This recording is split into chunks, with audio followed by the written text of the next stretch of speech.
Todos, meu nome é Célia, estou aqui na Praia Grande há 13 anos, sou estudiosa da doutrina espírita já há muitos anos, já passei dos 18 anos, então um pouquinho mais como aprendiz e como divulgadora do Evangelho. Agradeço de coração o convite, com muita gratidão e com muito amor que estou aqui na tarde de hoje compartilhando do Evangelho de Jesus com os senhores.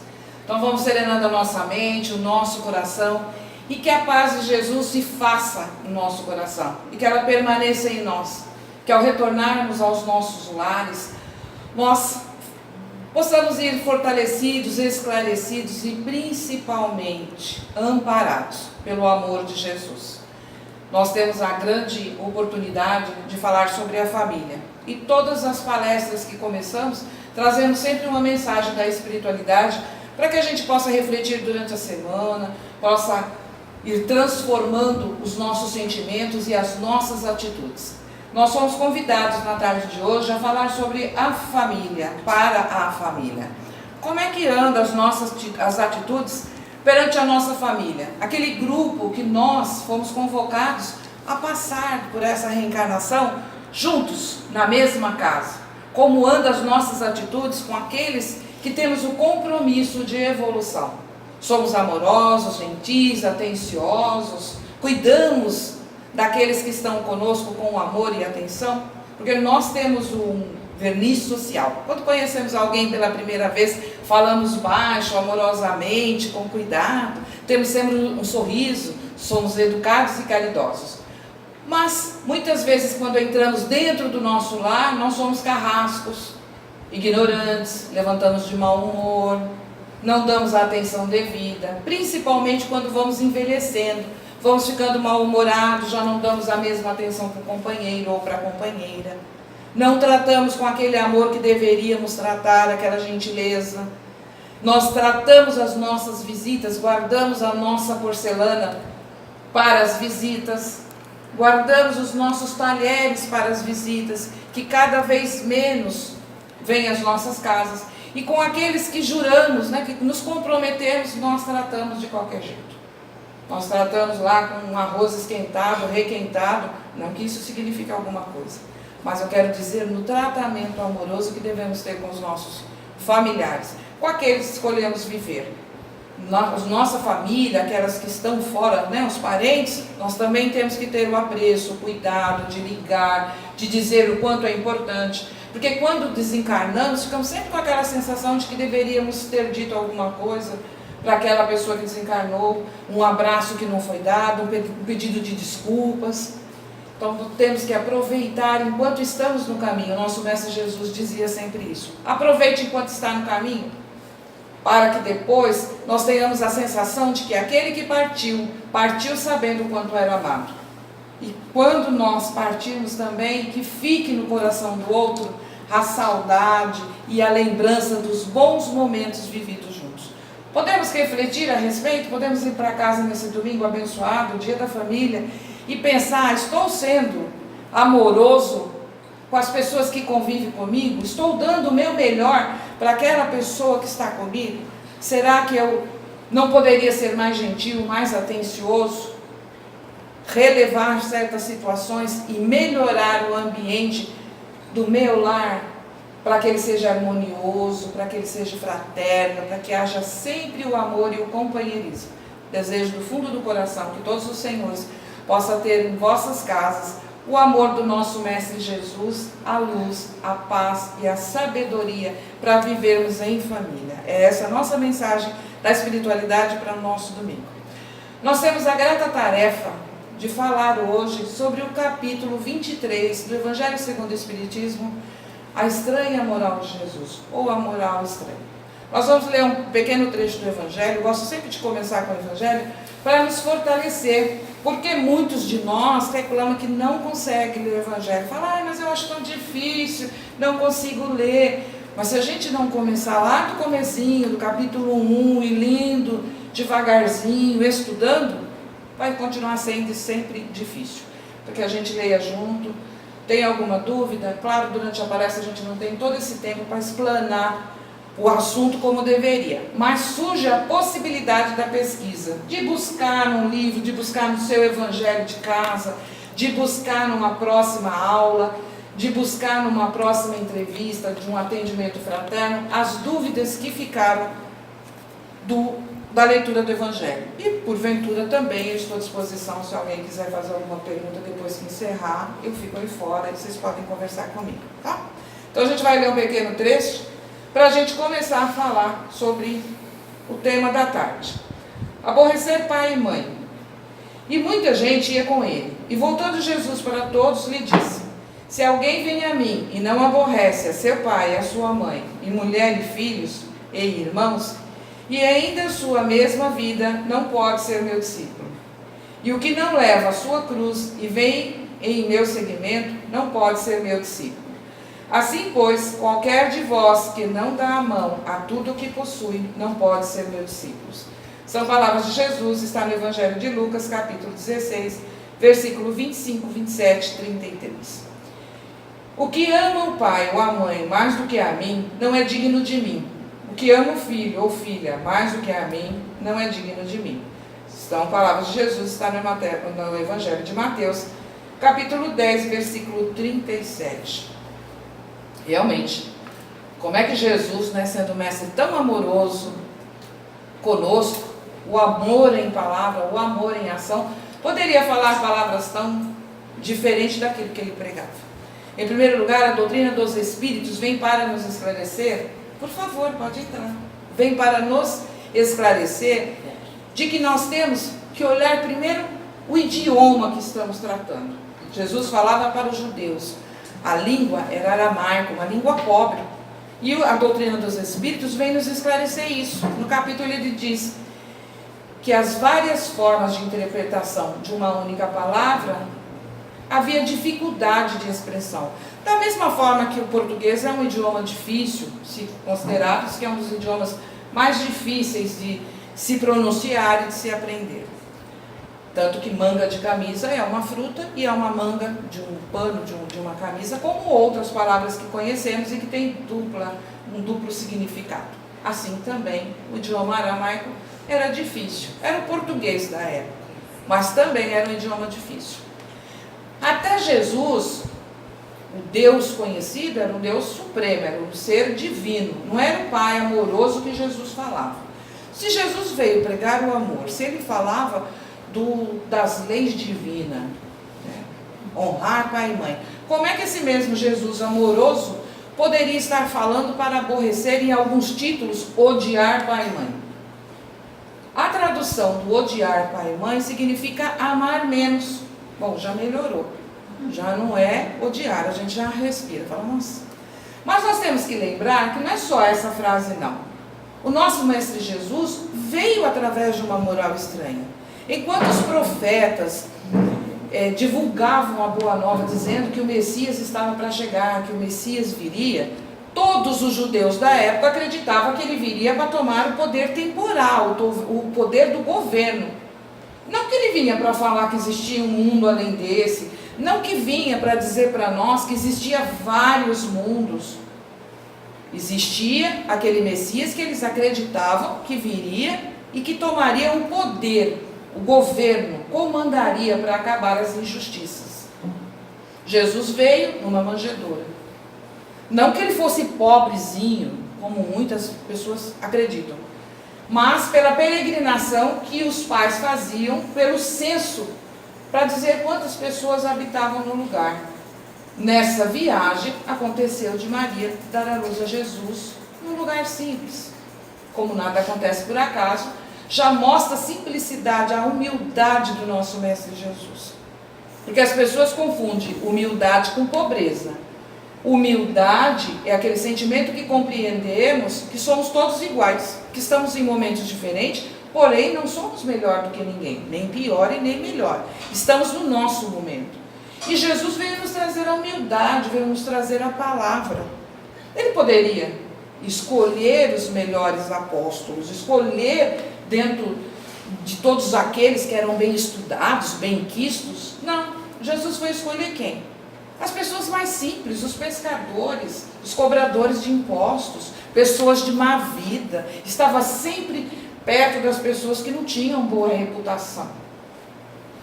Ele estava onde precisavam dele, estava entre os doentes, estava onde precisava da esperança, da fé. Aquele que já estava disposto a compreender, a ouvir, já sabia calar para ouvir. Tinha sede do conhecimento, tinha sede das palavras de Jesus. Jesus é nosso governador planetário e tem tanta luz, mas imagina ele naquele momento encarnado entre nós.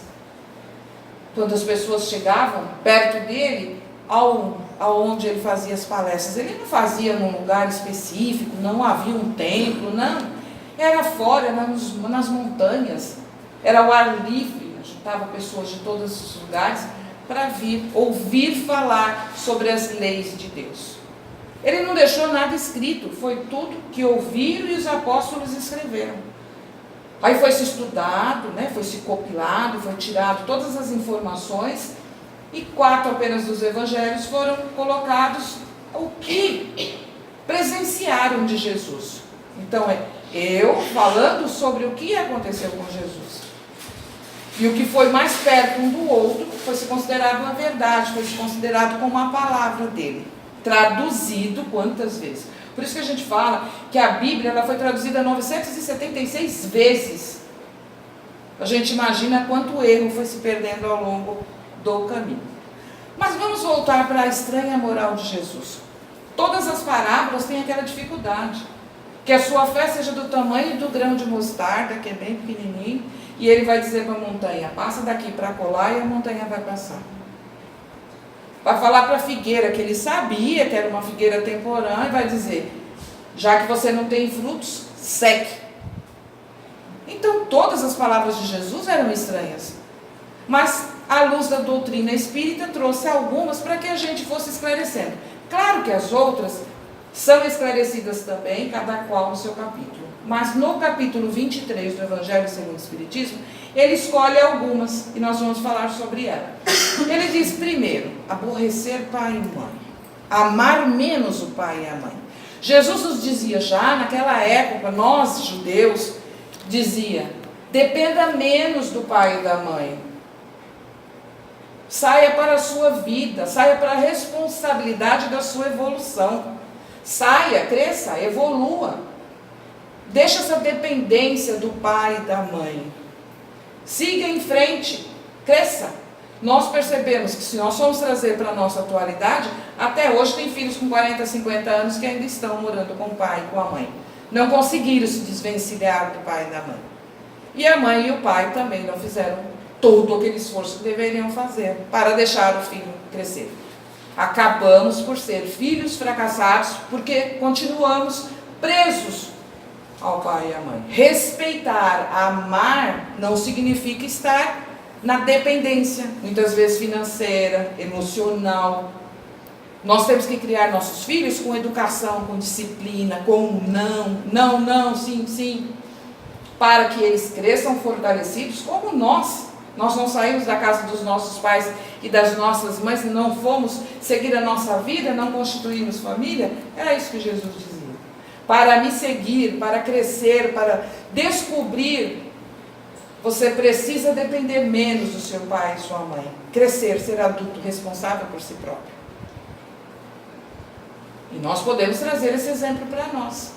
Aí ele vai longe, ele diz assim, se não aborrecermos o pai, a mãe, o filho, o irmão, nós percebemos que as pessoas casam e muitas vezes não assumem o posto do que deveria como marido ou como esposa. O marido trata os filhos como irmãos. O marido trata a esposa como mãe. E continua aquele ciclo. Esposa é esposa, mãe é mãe. E a esposa tem que fazer o papel de esposa, de companheira, não de mãe. E quantos são as esposas também que casam, mas quer continuar a sua vida de solteiro? Também precisamos respeitar os nossos filhos, porque existe ex-marido, existe ex-sogra, ex-sogro, mas não existe ex-filho, não existe ex-pai, ex-mãe. Não adianta a gente querer ter um personal mãe, um personal pai, porque não existe. Muitos de nós estamos entregando nas escolas a educação dos nossos filhos para a escola, sendo que essa educação deveria partir da nossa casa. O muito obrigado, por favor, o com licença, o respeito, moral, deveres, religião, deveria partir de dentro do nosso lar. E os pais estão delegando essa função a professores que estão lá apenas para socializar os nossos filhos. Ensinar para que ele viva em sociedade, ensinar para que ele tenha uma profissão, para viver em sociedade. Tanto que na Alemanha, hoje, estão fazendo, tem um currículo, no currículo precisa ter algo chamado cordialidade, porque os alemães são muito corretos, honestos, porém são frios, não sabem, não têm o hábito de, por favor, muito obrigado, com licença, não aprenderam, e estão colocando no currículo para poder ser um bom profissional. E nós estamos caminhando para o mesmo caminho. Precisamos ensinar os nossos filhos.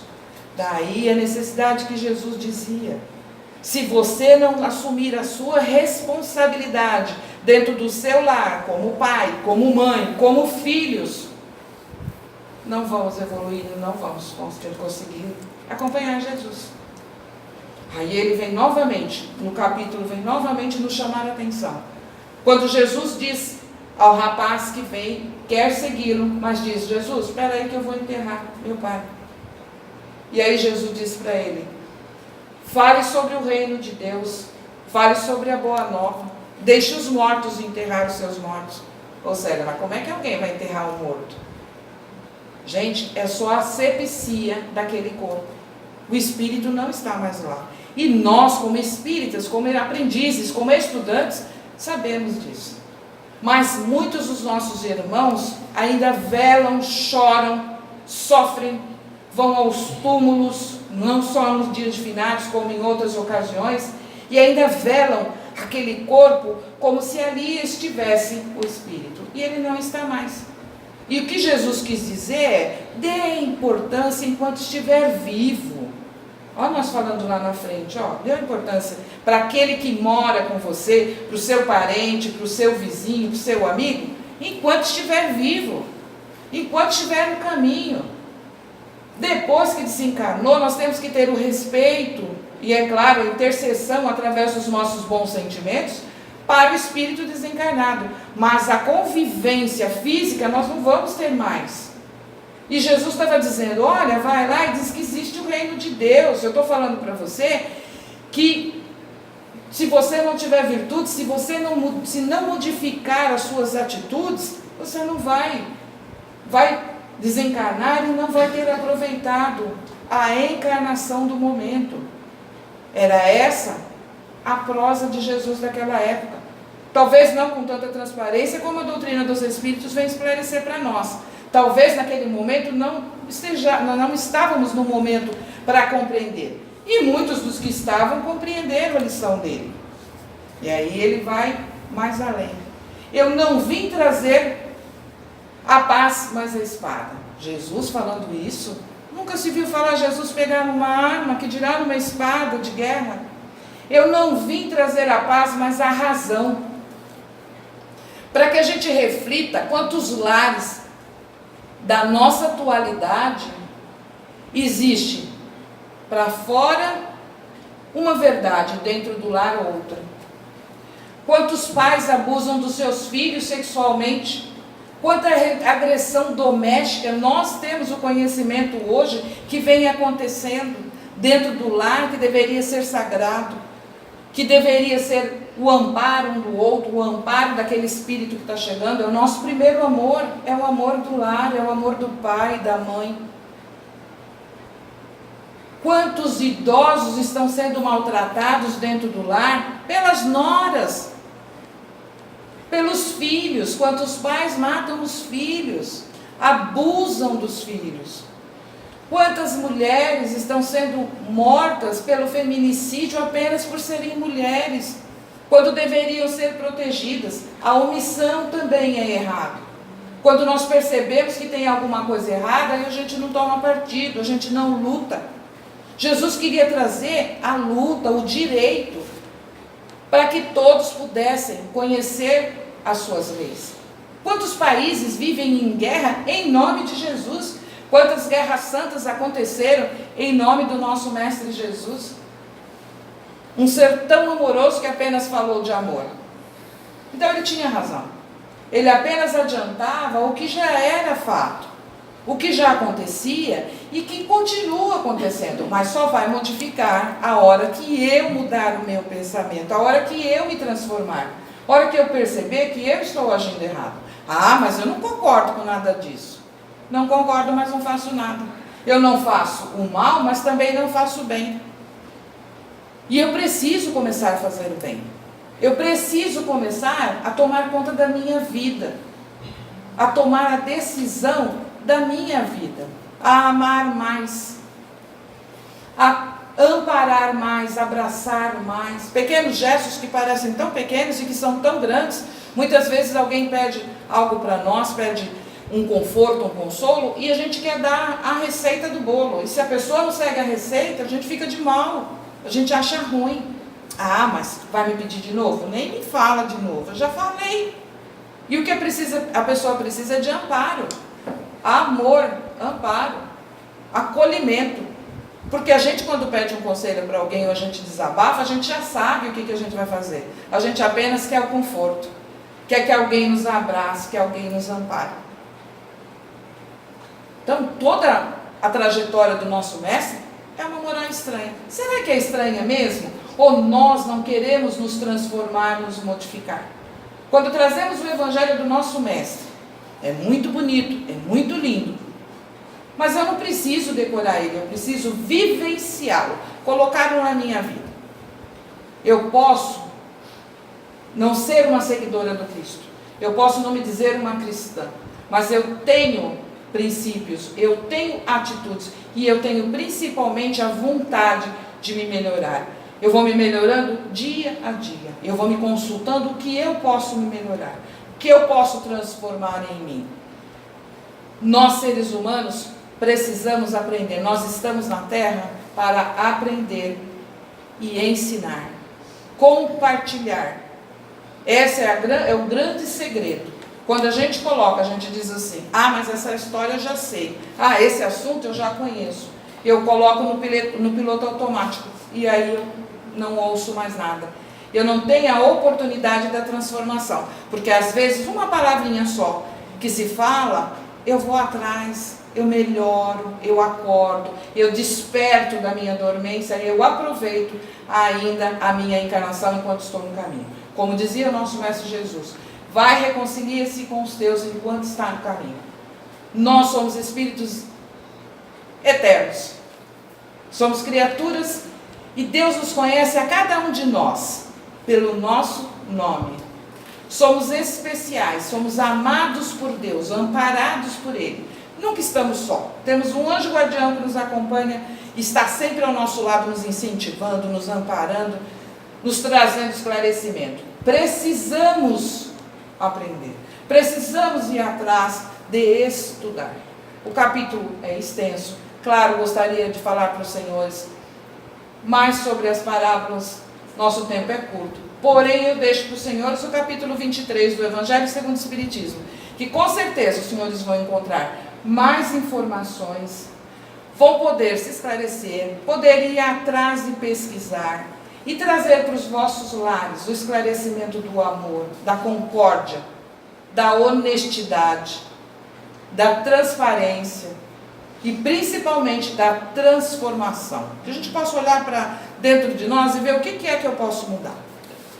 Se eu sou vó, se eu sou vô, que eu posso auxiliar o meu filho, que eu posso, porque os nossos filhos e a nossa família é o nosso bem mais precioso, que eu possa amparar, mas não viver a vida do outro, que eu possa auxiliar, ouvir, mas não decidir pelo outro, que eu possa esclarecer dentro do meu entendimento, mas que eu não fuja do Evangelho, que eu traga para o outro o conforto, o consolo e a intercessão, que eu possa pedir e rogar a Deus e rogar aos bons espíritos pelo outro, mas eu não posso trazer o problema do outro para mim. Que eu saiba amar e respeitar o outro, e amar e respeitar o espírito que sou, aprendiz, mas ainda na ânsia de melhorar. Eu agradeço imensamente a todos por terem me ouvido. Desejo aos senhores que retornem aos vossos lares e multipliquem todas as bênçãos que receberam nessa tarde abençoada nessa casa, de acordo com o merecimento de cada um, de acordo com a necessidade pessoal de cada um. Que os senhores possam voltar aos vossos lares, porque talvez seja o único evangelho que os vossos familiares vão ver, ou vão ouvir. Então, quando chegar no vosso lar, diga assim: olha, eu ouvi, porque muitas vezes a gente chega em casa e diz assim: olha, hoje eu ouvi uma palestra da hora. É mesmo, né? Eu gostei muito. Qual era o tema? Ah, falou lá um monte de coisa. Mas o que foi? Olha, tocou meu coração, mas tocou mesmo, lá no fundo. Hoje eu senti que... Mas qual foi o tema? Ah, não lembro. Voltem para as vossas casas. Diga sobre o amor de Jesus. Que ele poderia falar de maneira estranha, que as suas parábolas eram ditas de maneira que não ofendesse nem magoasse ninguém. Que talvez o doutor entendesse, mas aquele que estivesse ao lado, aquele doente, aquele ser que não tivesse nenhum tipo de cultura, entendesse da mesma forma. Por isso, todas as vezes que falamos do Evangelho, falamos com simplicidade, porque humildade ainda não compreendemos o que é.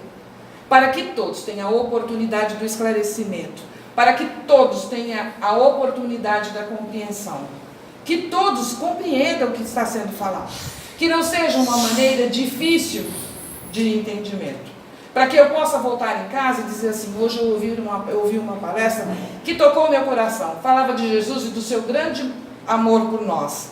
Eu preciso me desprender dos bens da terra, me desprender das pessoas que eu amo, para deixar elas partirem, assim que forem o momento delas. Que eu as ame, que eu as respeite, mas que eu ame Deus acima de todas as coisas, que eu me compreenda como criatura, que eu compreenda que Deus é meu Pai e segurou na minha mão, e o que for melhor para mim, Ele sempre irá fazer. Muitas vezes eu não tenho o que quero, mas tenho aquilo que preciso. Que eu volte para o meu lar hoje e que eu possa abraçar a todos dentro da luz, do entendimento da doutrina espírita e principalmente dentro do amor de Jesus. Eu os abraço a todos fraternalmente e agradeço por terem me ouvido. Muito obrigada pela oportunidade.